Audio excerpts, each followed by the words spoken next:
Well, good morning to you, tuberubers and tuberettes alike around this here globe. Welcome to yet another short talk in the park. This time it's a short talk on the Rio uh, shore, I guess you'd call it, with an old guy. Now, if one of those guys shows up after a while, well, wait a minute. This guy has gray hair. I qualify. It's Sunday morning. I want to call it about 8:35ish a.m. Just got out of the old pit stop. Now, by the way, keep this under your hat. Uh, this weekend, Gary has made one of his batches of Pasoli. Good stuff, man. And now that's civilized.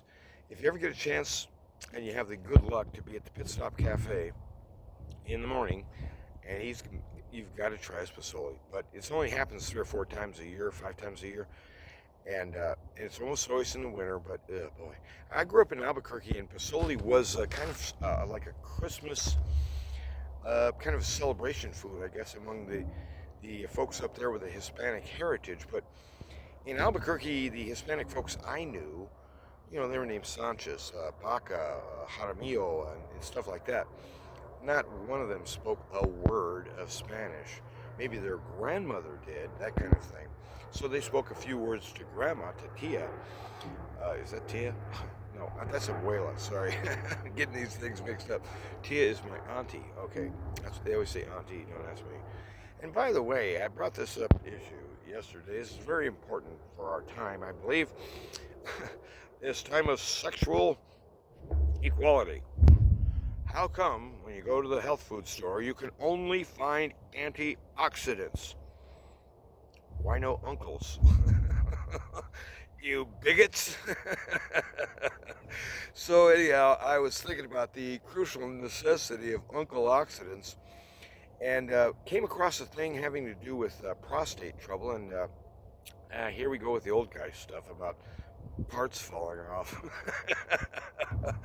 I'm not going to go into it, but I think enlarged prostate might be a symptom. I mean, I've had the symptoms thereof, and that's probably about all we need to know. So, anyway, here's the thing, keep this under your hat. The doctors don't. You want to know this, okay? Think tomatoes. In fact, there's a guy named Dr. Berg on this algorithm. He's a medical guy, and he highly recommends. In fact, he's not the only one, because in tomatoes, now it's also in other, this shows up in pink grapefruit and guava and about a half a dozen others. But tomatoes is like the mother lode. And if you can get organic tomatoes that actually taste like a tomato, have you ever noticed if you go to Wendy Dogs or Mc, Burger King dog or McDogs, and you order tomatoes, on the sandwich, why is this thing tasteless? How do you make a tasteless tomato? I don't know, but they've perfected the art. Probably turn them into genetic mules as well, so that the farmers have to buy new seeds every year. There's no seed. This is part of the GMO thing. See, we want to modify the crops. Why? So we can sell more seeds. Each one of these seeds we sell is a mule. It will not reproduce. You can't get seed for next year out of the crop this thing bears. Small world. We happen to be in the seed selling biz. So anyway, enough of that. So I was sitting there thinking, and had a nice chat with a friend down there at the pit stop, Ken. Haven't seen him. I sat down and talked with him in quite a while, and we were never close buddies, but well, I'd call ourselves acquaintances tending toward friend. Whatever, enough to have a good conversation.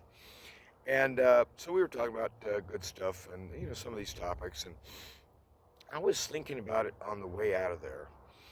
That today I think I'm going to go down to a different church. I've been a member of University Presbyterian here in Cruces for close to 40 years, unless I'm smoking dangerous hallucinogens again. But uh, I have never in my life encountered such an abysmal effort at a Advent sermon in my life.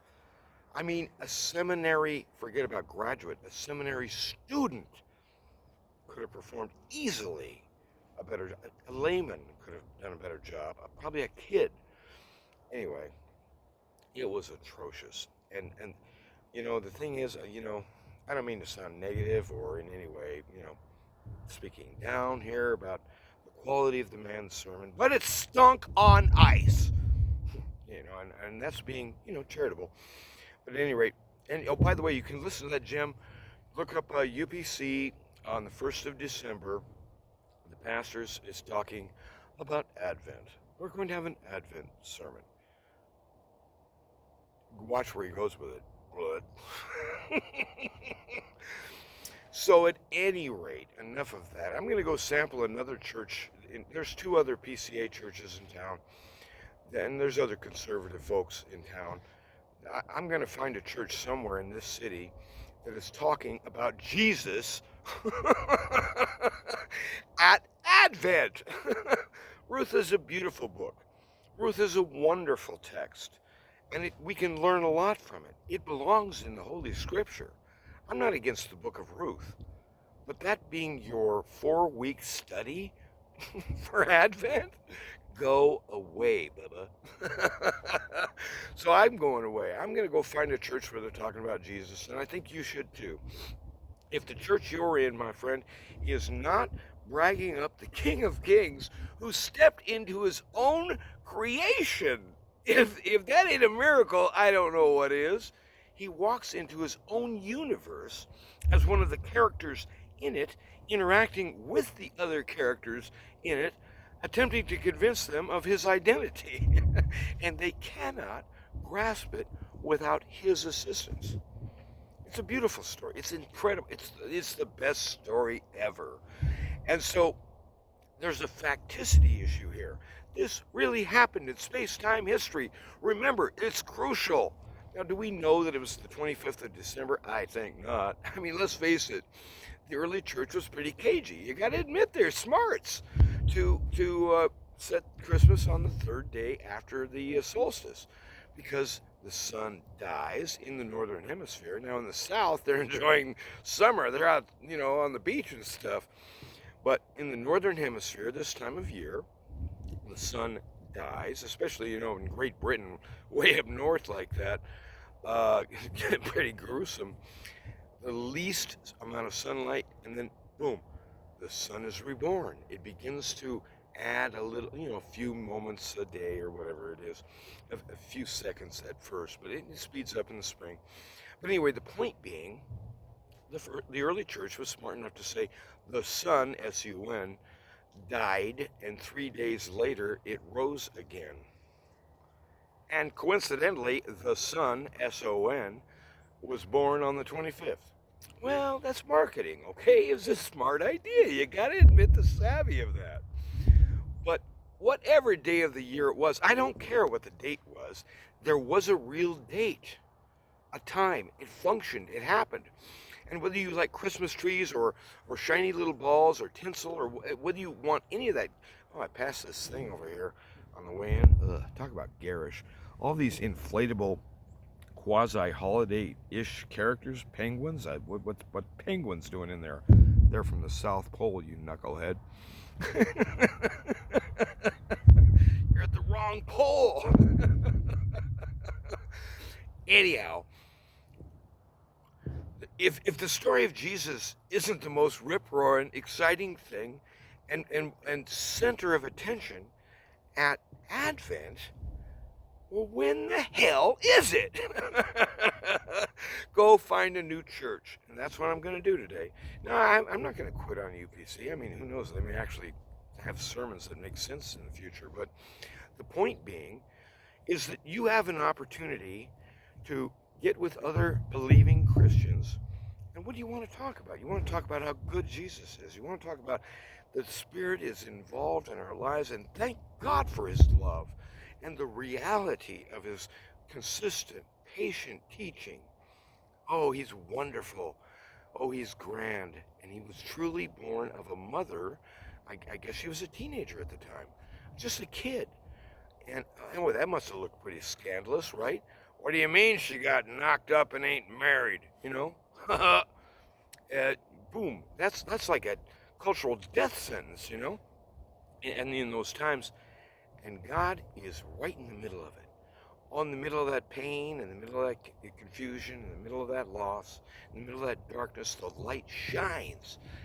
Christmas, man. If you ain't got some holiday spirit in you, that's okay. Because a lot of that holiday stuff is, face it, paganism and marketeering and just crass commercialism. And they're getting really grotesque, by the way. If you want to go look at the latest Coca-Cola ad, it's an AI generated monstrosity that just captures the heart and imagination of, say, a corpse. It's just ugh, to look at. Ugh. And Coca-Cola used to actually spend money making real ads with real humans. They've entered the 21st century and have leapt into the wonderful realm of AI generative messaging.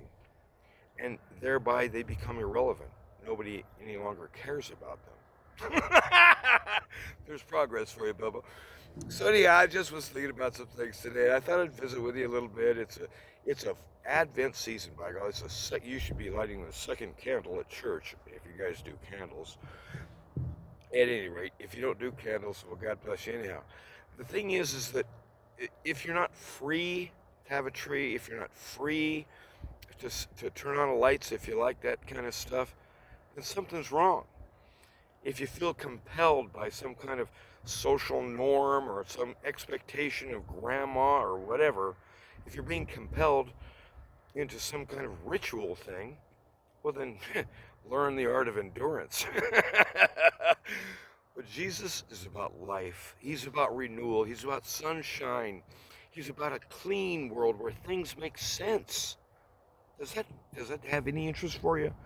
A world where things make sense. He's the boss. He's the maker of it. And he's inviting us. He's drawing us in. Why? Because he's good. Happy Christmas, even though it's a little early. I just wanted to come on out here in the sunshine all by myself. And by the way, I wanted to show you what I'm using for my stand here before I go home. You got to see this. It's beautiful. I was sitting here at the park bench for a moment, just thinking, well, there's got to be something I can use to lean the phone up because I really got to use my hands, to talk, to communicate. I said, there's got to be some trash laying on the ground around here. Approximately 11.36 feet northwest of me. I found this laying on the button. Let me see if I can invert here. Look at this monstrosity. Cantina Sangria Rojo. Okay, we gathered that was red wine. And look at was that skull or something? I don't know. Ugh. This thing's laying on the ground here. Oh my gosh. Blah. Yeah, blah, blah, blah, blah, blah. Anyway, meanwhile, there's a trash can behind me about 37 feet away. This baby's going over yonder. It was way too hard to walk that far. So you guys have a good day and find a way to communicate with somebody that, here's the deal, baby. If you're not glad about Jesus, and if you're not glad about the gift of the High King, the only true reality, dude, the guy that invented dirt, coming to visit and learn about us and to rub elbows with us. Hey, one of us, a human, is at the peak of authority, seated at the right hand of the Father Almighty, interceding for us based upon the blood and the body broken. Baby, we're going home someday soon. And that place, you'll never want to leave again. He's so good, and he's the center of it. God bless you. Have a good day, and run to win. Amen.